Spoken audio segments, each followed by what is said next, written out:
Alex, what is the horse's name? I'm so sick and tired of getting this question. I don't know if you bring this up at some point when I'm not around, because I'm stunned that there are so many people that are questioning this.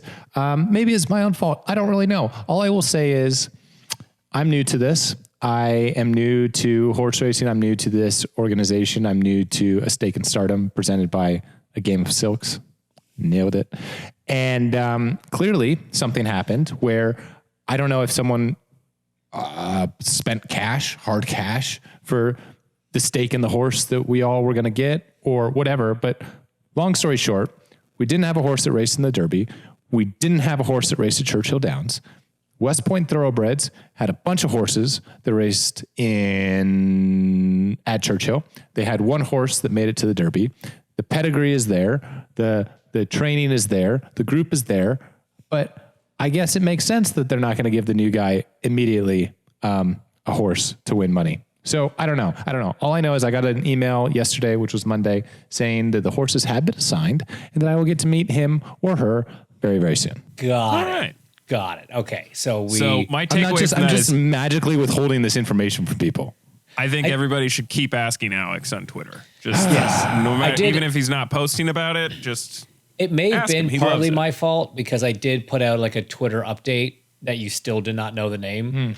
And at that point I thought the horse had raced. And so I thought it was a little obscure because I was not getting any response from you. And I texted Kelly, and Kelly's answer didn't entirely tell that story either. So I was a bit confused. Because again, we didn't know. And we assumed that at one point it was going to be like, oh, FYI, watch this race because that's your horse. Right. So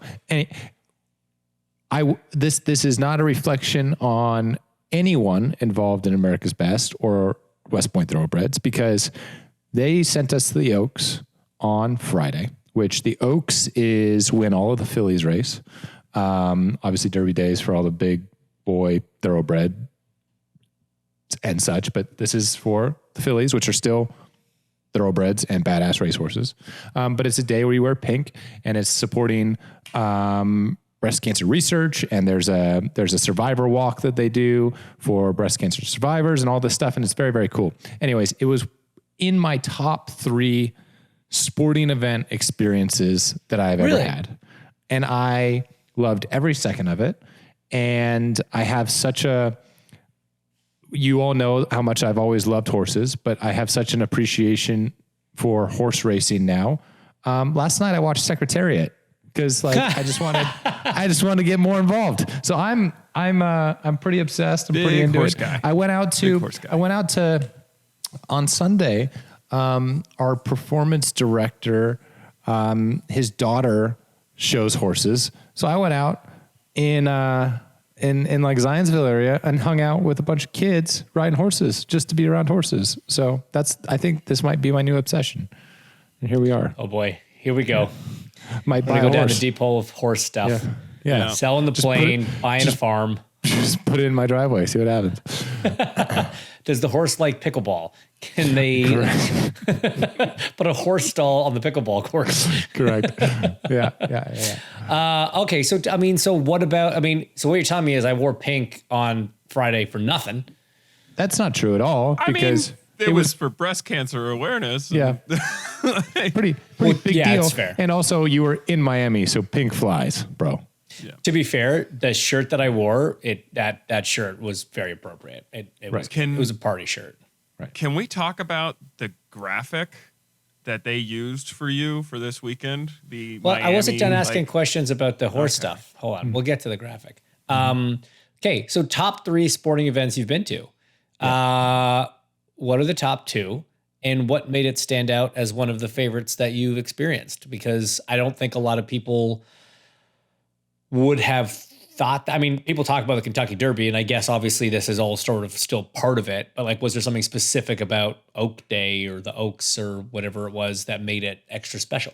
Number one is, I obviously haven't been to the 500 as a spectator, but everything about that day from 6 a.m. when you start in the morning as a normal person, essentially, and you're just walking around checking everything out. Like it's people.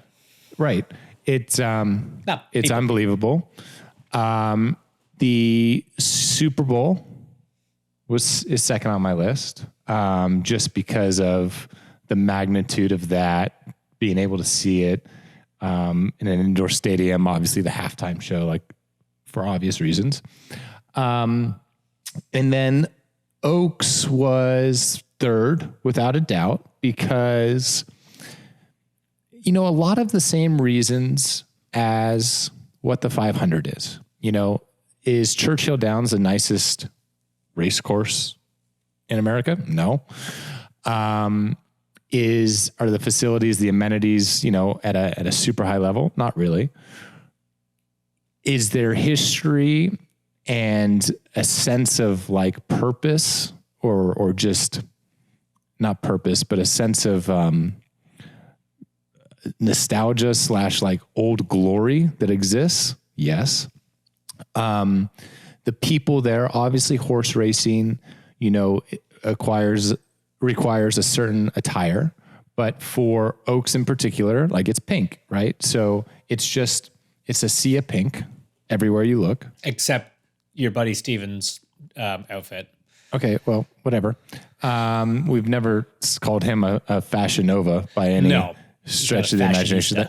Right. And aside from all of that,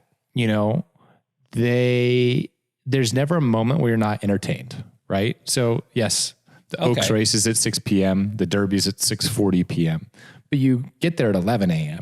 and there's a horse race every 20, 30 minutes. So you're combining your love of animals, your love of tradition, your might be fascination with sports betting, your ability but to Alex doesn't sports bet.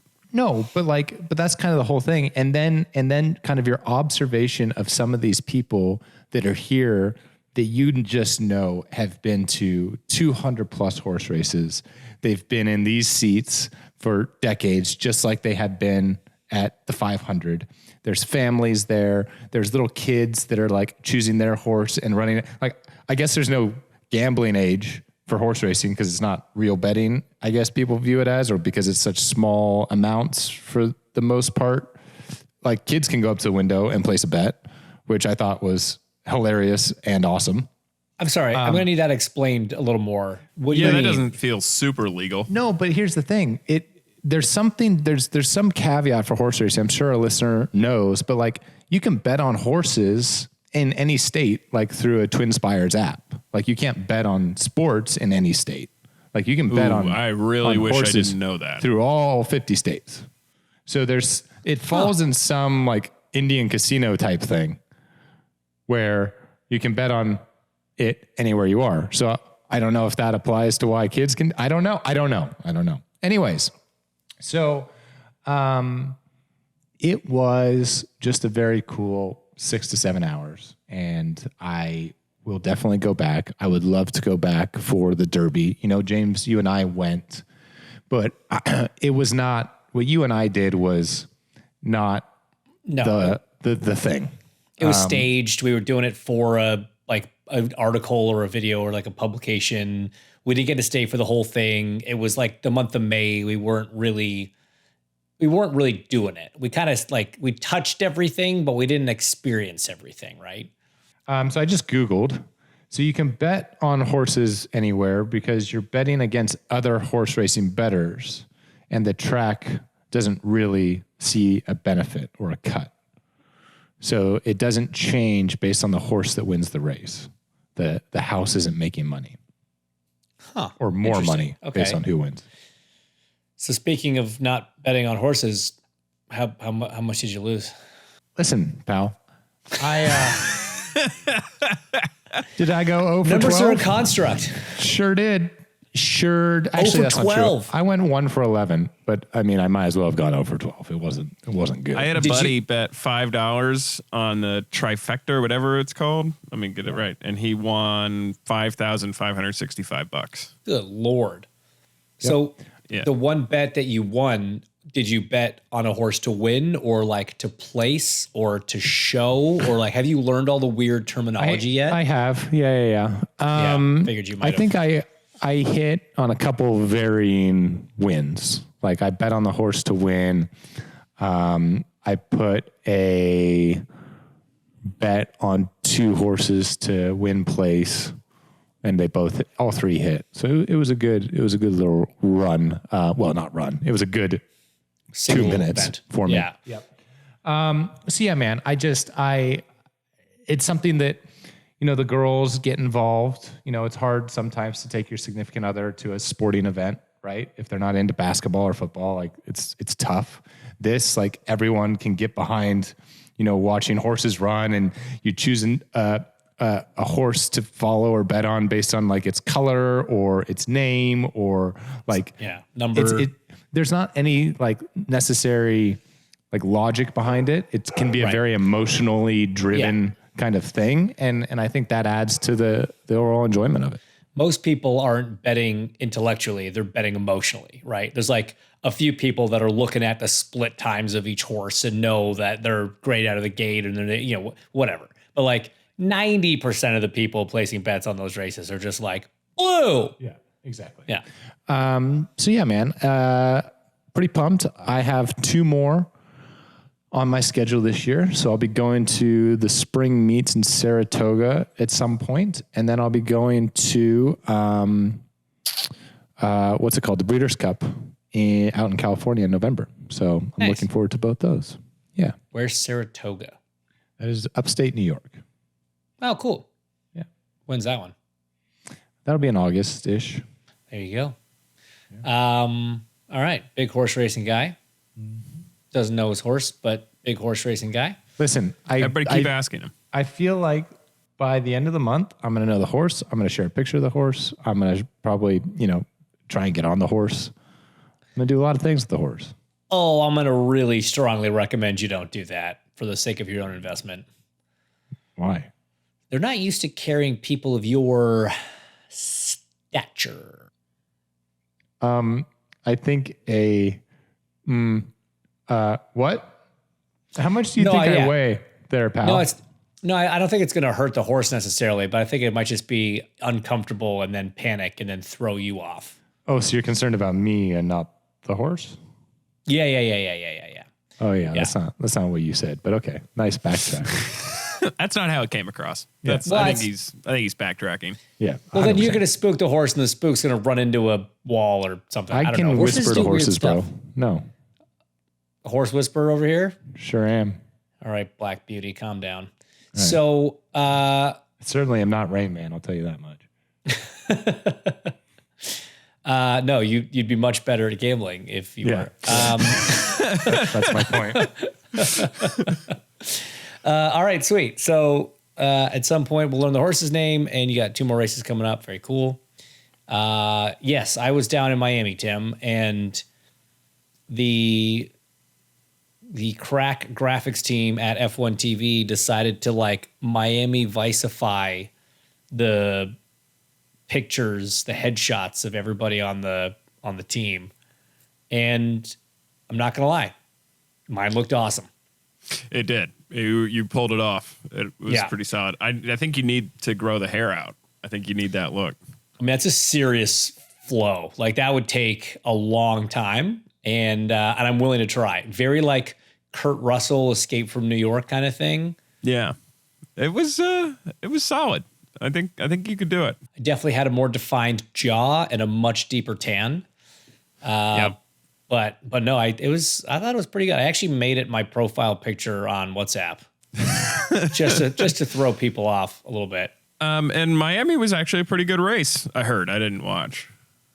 I'm not a big race guy. In a weird twist, it's actually funnier than I remember. In a weird twist, put on a hell of a show. Oh, bro, you look so much better there than you do in real life. Right? I think it's AI'd, but like if I could grow a flow like that, I would absolutely do it. Dude. Right? Even your facial hair looks better, and your neck. And look at that tan. The neck looks different. The sweat drip. Whew. The facial hair looks exactly the same. It does not. I'd say it looks pretty close. Looks pretty close. Way less ginger. Oh, you see? Okay, I was talking about like the shaping, the manicuring of it. Yeah. But yes, way more tanned. Ears are a lot bigger, which is weird. But anyway, I'm going to try to get that haircut going. It's like that Swayze, Kurt Russell. You should. Other guys from that era who I won't mention because they're a little bit anti-Semitic. So like Miami was awesome, man. It was super friggin' hot. And it is still like really impressive how they have built that track around that stadium to the level that they have. Like, it's so frustrating going to one of their street races and just seeing like how much money is spent on everything to make it good. Well, at least, it may be a cool production, but at least no one watches on TV. Yeah. So 3.1 million people watched the F1 race in Miami. Is that a lot? Compared to what? Is that a lot? It's not a lot. Right. Okay. Not a lot. Cool. Yeah. Well, at least it's nothing compared to the numbers this podcast does. Well, no, but that pales in comparison to like what F1 TV actually brings in the US, right? Well, I was going to say, I mean, that would have been supplemented, yes, by a hefty number of F1 TV subscribers. Thank you for watching. But man, it was, it was a show. It was a show. And then actually the race ended up being good. I still don't like sprint weekends, and I don't think I'm ever gonna. Terrible. Absolutely terrible. I have no concept of what is happening at any time. That was the best. Yeah, I got a text message on Saturday morning, just like, okay, James, wait, what's happening today, and when, and why do I have to? When do I have to care about stuff? Like, I don't get it. Didn't care until Saturday at 4 p.m. and then Sunday at 4 p.m. Right. And then like the actual schedule on a Saturday with the way the format is now, compared, it's even a little bit, obviously it's different than what it was last year, but like on the TV side, normally Friday you do practice 1, practice 2, fine. Maybe a little post show on one of them. Saturday you do a practice, and then you do a pre-show for qualifying, the qualifying show and a post show. And then Sunday you do pre-show, the race, and post show. But for Saturday with this format, we had to get in the morning, do a pre-show, the sprint race, a post show, like a pretty quick turnaround, be back on air for a pre-show, for qualifying, and then a post-show. Like, it's a lot of work. It's kind of exhausting. And then you think of like what the teams and the mechanics and engineers and everybody's going through, preparing for a race, doing a race, then Parc Fermé opens so you can actually do a bunch of changes and get the thing ready for the next qualifying and race. It just seems like an absolute panicked, frantic sort of schedule. And nobody wants to race in the sprint because if you crash your car, you might not make qualifying for the Grand Prix, which obviously is what everybody cares about. So I don't know. I'm not sure. I mean, I still don't love them, but at least in this format, you can work on the cars. The race itself was exciting, and we had a first time winner. We had somebody win that wasn't Max, and kind of legitimately won the race. Even though there was a safety car that put him up there, he still did a really good job and drove away from Max at the end. Max made a rare mistake, hit a bollard. I mean, here's the thing. Like, it's funny that we say that it was a really good race. I mean, I don't think it was. I think it was entertaining because we had a safety car restart with someone that wasn't Max in the lead. And after 5 laps, we realized, oh man, Lando has control over this thing, and that was exciting to watch. But I don't think the race itself was at all entertaining or good. There was a lot more passing like in the mid-pack than anybody thought there was going to be. So like, I think that's part of it, right? Is we all went in thinking like this is just going to be very processional. It'll be the first lap and maybe the pit cycles, and then it's just going to be pretty boring to follow the leader. But there seemed to be a lot of back and forth and like a lot more actual passing on track happening than we thought. Kevin Magnussen was just collecting penalties all weekend long, which was interesting. Well, that was mostly sprint race stuff. I will say that track is horrible to watch. Like, it just, Like it's so tight and Mickey Mouse. And I mean, it's very, it doesn't look enjoyable, especially for the size of those cars. And you hear guys talking about it all the time. Like in qualifying, it was like, as soon as you try and push, like the lap falls apart because it doesn't reward really any sort of attack. It's kind of just, you just drive around kind of at the minimum speed, and that's kind of the quickest way to go around. It looks very, very strange. Yeah, it's got really low grip, and so pushing is actually just going to make you slide more and go slower. But that said, I don't know if you remember the first lap of the race when the two Alpines went side by side for like 6 corners, including that like first gear chicane, which was hilarious and very impressive that nobody ran into each other there. Yeah. And despite all that, Pierre Gasly, 4 races in, has still registered 0 overtakes. I found that stat very interesting. Really? 0. He has not passed a single car. Yikes. That's not great, right? No, because usually you're supposed to do that, and it's not like he's been starting first, so there's nobody to pass. Correct. They've been. Speaking of not starting or finishing first, do you think that Mac or Lando like invited Logan to his after party as a thank you? Or hope he at least send him a bottle of something. Yeah. Or I mean, do you send it to Kevin for taking Logan out? Fair. Maybe either way, both. I mean, I feel like he could afford it. Either way, that was certainly changed the dynamic of the race. I mean, it's funny how, we often talk about an IndyCar and complain a lot, some of it justly, but we're like, man, we got to stop closing the pits when it goes yellow, blah, blah, blah. It's affecting the races too much and all this stuff. And it's like, here's a perfect example of the pit stayed open under yellow and it still changed the outcome of the race. So it's yellow flags and safety cars and cautions. Like that's all part of racing and part of the luck and the being on the right side of it that exists in motorsports. You're never going to get rid of it. Right. And it's exactly what, we talk about it in IndyCar all the time, the danger zone, right? As soon as somebody pits, now everybody that hasn't pit is susceptible to falling back if a safety car comes out, right? Because the pit's close.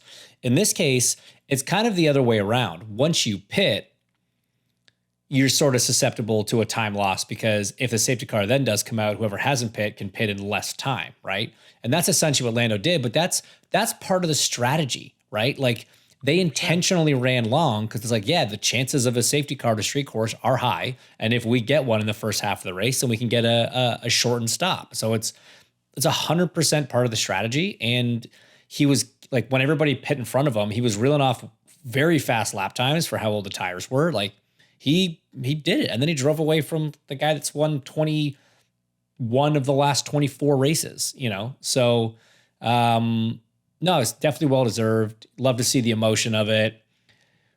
Heard the after party was a blast. I loved Lando just posted his Whoop recovery. It's just 1% recovery, and the caption just said worth it. Yeah, so good. We've all been there. I will also say it was cool to, and I'm not saying this because I wear papaya, right?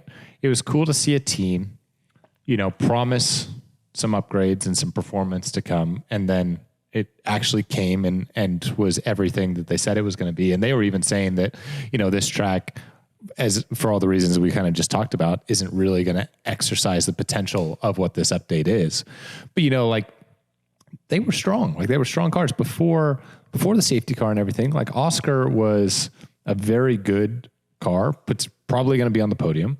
Was passing Ferraris. Like they definitely took a step, and it's not often that you see a team predict a step coming and it actually, plays out. And Oscar didn't even have the full raft of the upgrades. He was like 50% of what was on Lando's car. But yeah, exactly. You're right. I mean, he just kept cleaning that first corner, made up a couple spots with the whole thing with Checo nearly taking out Max in turn 1, but then legitimately ran down and passed a Ferrari. So yeah, and like you say, they're not maximizing this thing yet. They put the upgrades on at a track we only had 1 practice session. So there's still a lot of information to gather and stuff to learn and probably some performance to unlock. So, man, we might actually have a bit more of a season than it looked like we were going to have after the first race. which would definitely be welcome for everybody. I did appreciate that they got away with those insane driver intros that they did last year at Miami. That was like wrestling style driver intros because that was just a waste of time and money, and the drivers all hated it. Yeah.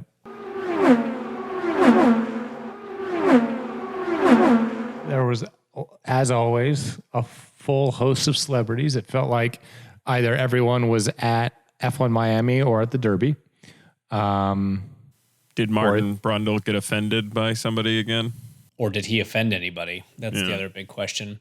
Yeah, there were. I mean, we've talked about this before. Like F1 send out to the media like the celebrity in attendance document, so that so you can see who all's there and like what they do when they're following and all that stuff. And like more than that even show up, which is insane because it was a 50-page deck. I once again, unfortunately, did not get to meet Shakira. That's still on the list. She frequents races, and I've not managed to make her acquaintance yet. I did accidentally run into Ed Sheeran trying to go to the bathroom, but so funny story about him. So he's his football team, his soccer team in England. It's called Ipswich, right? And there was a really big playoff game happening Saturday morning, Miami time. And he invited Alex Jakes, who's the lead commentator, the play-by-play guy that I work with on F1 TV, who's also an Ipswich fan. And then one other reporter who is the third and final Ipswich fan that was in Miami, I believe, at that time. And they like had a restaurant open at 7:00 in the morning or something to go watch this game. And the way soccer works over there, if they'd won this game, they were going to transfer up into the Premier League, into the top league of soccer in Europe. And they did, which everybody was very happy about. The bad thing is that 3 years ago, Ed decided to sponsor this team because at the time it was in the third tier of English soccer. Last year, they leveled up to the second tier, and then in an unprecedented turn of events, only spent 1 year there and have now leveled up to the Premier League. The sponsorship actually goes up with each tier. So you don't sign a 5-year deal at a fixed rate. And so they win the game and everybody's happy. But then he kind of like sits down and starts drinking his beer quietly. And they're like, "You all right there, bud?" He goes, "That game just cost me pounds." Because his sponsorship, it leveled up to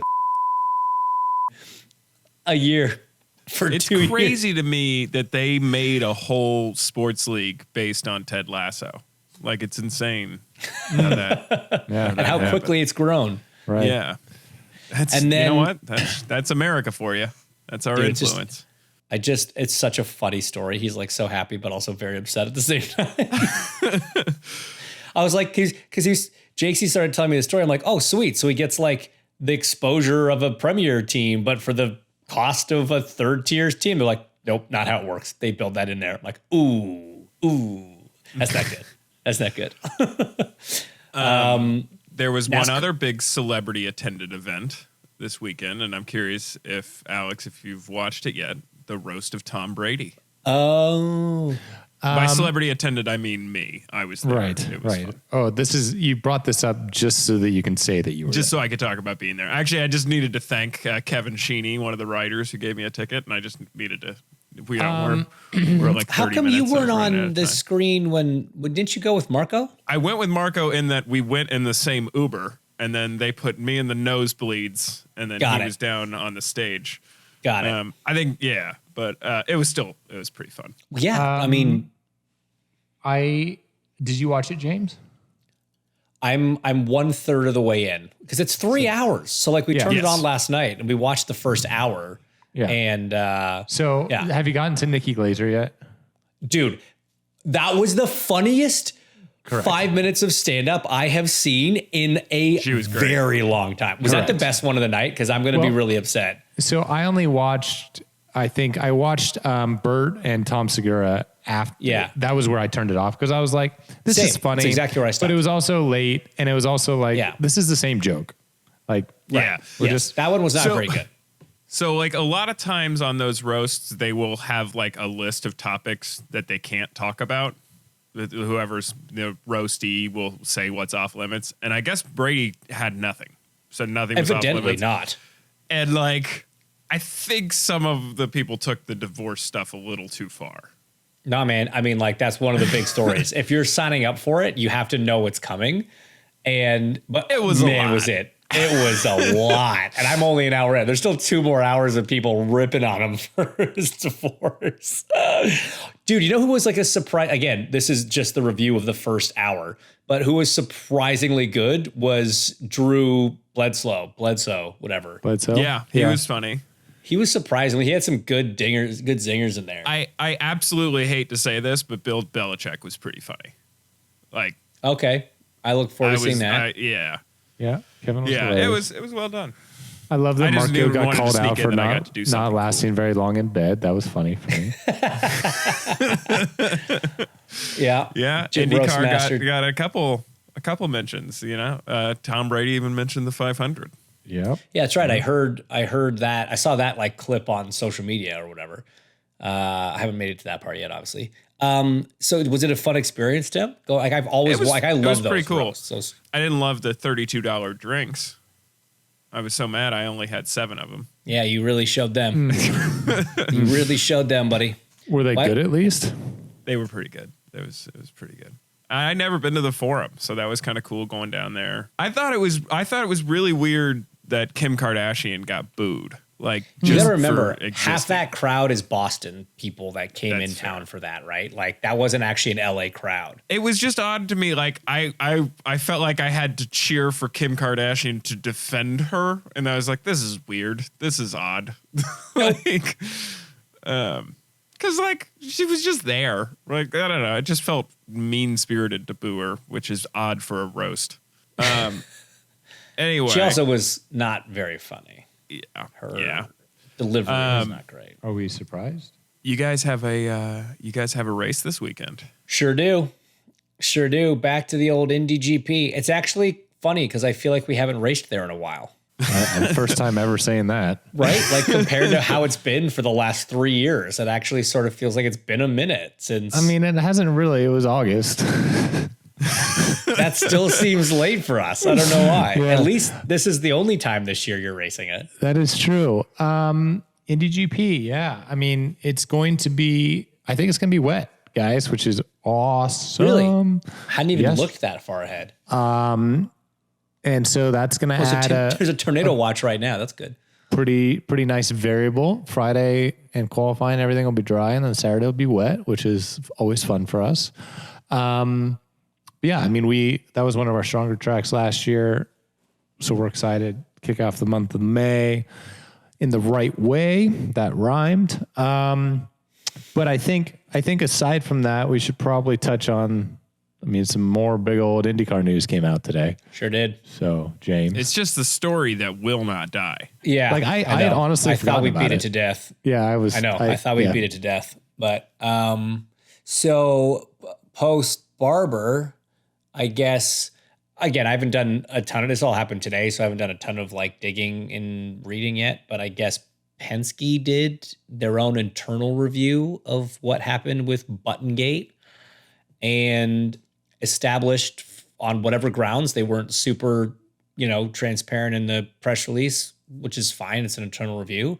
But they have decided to suspend several members of the two team, for 2 races. So for the GP and for the 500, Joseph is not going to have such notable figures as Luke Mason, who you may remember from such race wins as all of them for the last 2 years. Just those? Or Tim Cindric, who you may remember from, I think, 10 of the last 500 wins for Penske. It's pretty like who's strategist on the 2 and obviously team president, as well as Ron Rzuski and a data engineer. And those guys will not be at the racetrack. They will not be participating in any of the practice qualifying events for May. They will not be involved in the GP or the 500.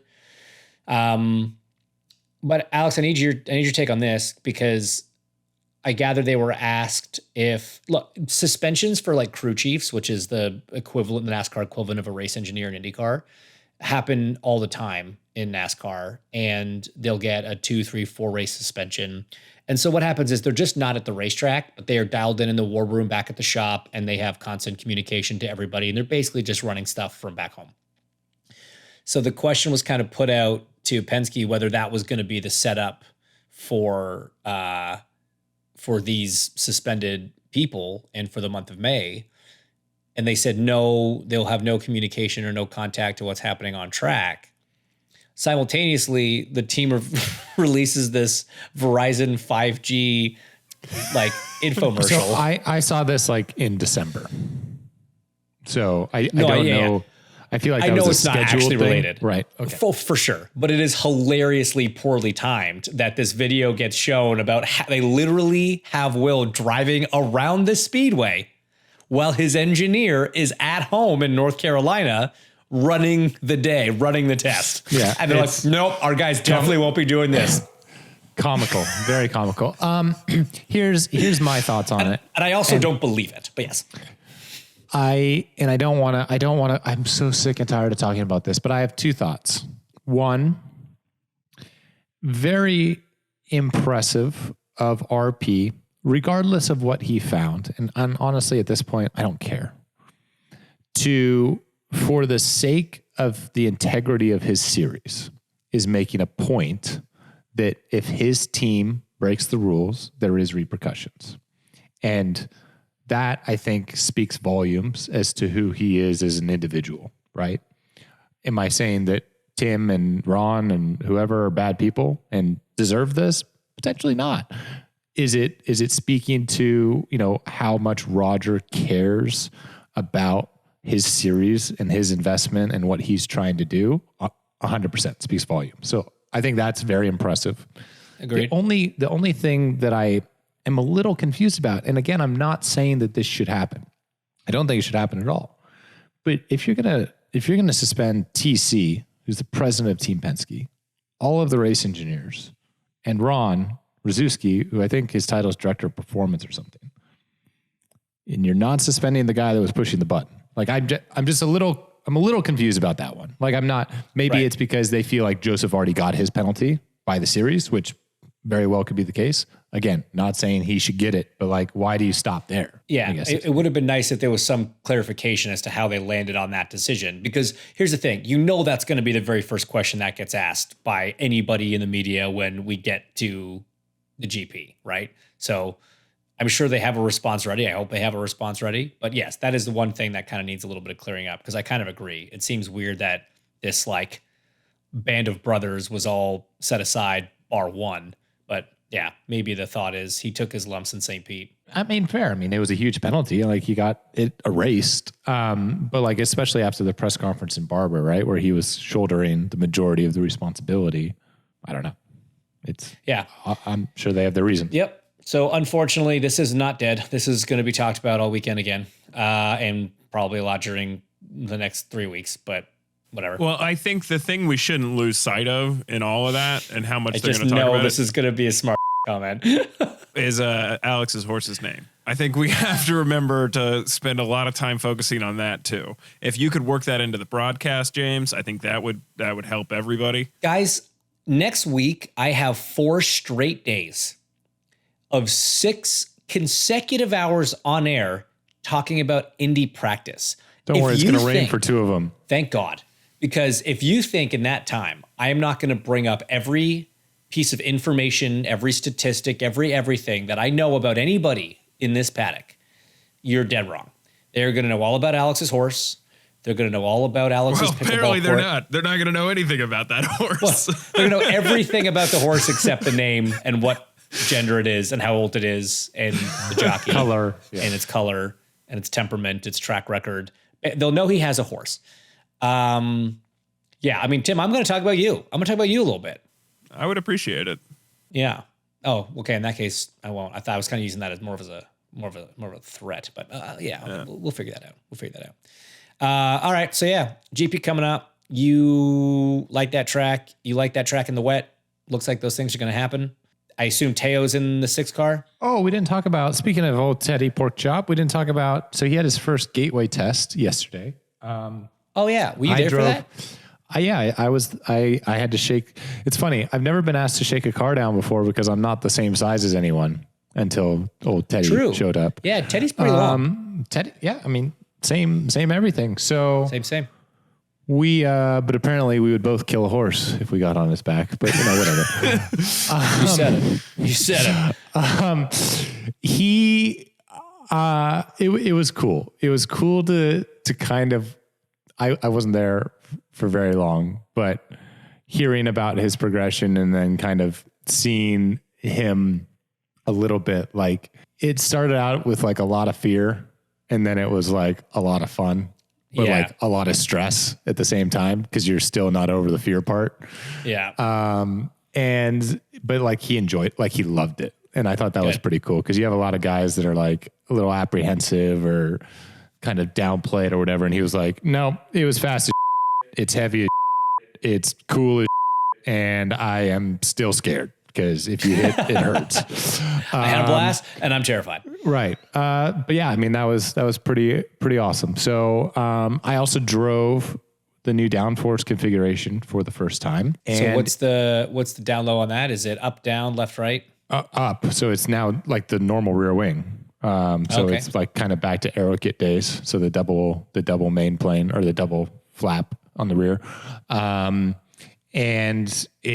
it'll race like the aero kit days, which is really exciting. 3 and 4 is flat. It'll be flat in traffic and it kind of becomes one big straight from 2 back to 1. And so like there becomes a passing zone. So that I think IndyCar is going to be very happy with that. Obviously, will that be the hybrid be the case for the 500 this year? No, this is Gateway. Okay. If we ran that would be very slow. Sorry,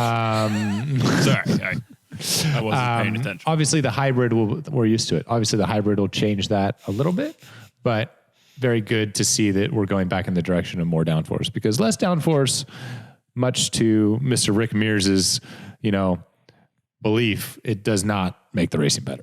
So. No, it just kills it. It always has. And that's been a thing that several Penske members have said for a long time. Won't name names. But yes, there's a careful balance. You don't want pack racing, obviously, at any track, but like you cannot just peel so much away that you can't follow and have a race either. So that's awesome, man. That makes me actually excited to see a race at Gateway for the first time in a long time because it's not been the most exciting in like 6 years. Yeah, same. Yeah, and like since sweet. Well, guys, if you don't know or haven't heard, or if you're living under a big dumb rock, we are on YouTube now. These episodes are all posted. Make sure you check it out. Make sure you like it and subscribe and do all those YouTubey things. And tell your friends and come to Indy and do stuff with things and people, I think. Yeah. Cool. See you guys next week.